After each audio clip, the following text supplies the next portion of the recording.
ফিলিস্তিনের অবরুদ্ধ গাজা উপত্যকায় দখলদার ইসরায়েলের হামলায় নিহতের সংখ্যা ৬০,০০০ ছাড়িয়েছে। মঙ্গলবার ২৯ জুলাই এ তথ্য জানিয়েছে গাজার স্বাস্থ্য মন্ত্রণালয়।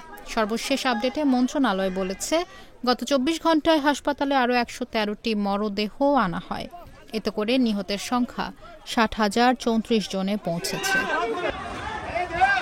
একই সময় আহত অবস্থায় ৬৩৭ জনকে হাসপাতালে আনা হয়। এতে সব মিলিয়ে আহতদের সংখ্যা পৌঁছেছে ১,৪৫,৮৭০ জনে। ২০২৩ সালের ৭ অক্টোবর থেকে গাজায় হামলা শুরু করে দখলদাররা।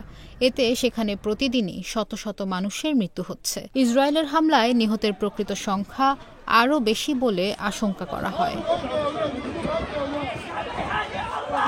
কাতার ভিত্তিক সংবাদ মাধ্যম আল জাজিরা জানিয়েছে, বিশ্বের সবচেয়ে উঁচু ভবন বুর্জ খলিফায় ১০,০০০ মানুষ থাকতে পারেন, যার অর্থ ইসরায়েলিরা এখন পর্যন্ত গাজায় যত মানুষকে হত্যা করেছে সেগুলো দিয়ে বুর্জ খলিফার মতো ৬টি ভবন পূর্ণ করা যেত।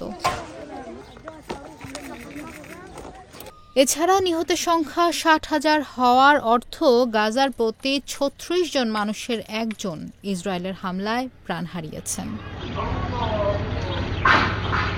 দখলদারদের অব্যাহত হামলার কারণে গাজায় অনেক মানুষ ধ্বংসস্তূপের নিচে আটকা পড়ে আছেন, যাদের এখন পর্যন্ত উদ্ধার করা সম্ভব হয়নি। এ সংখ্যাটি ২০,০০০-এর বেশি হবে বলে আশঙ্কা করা হয়।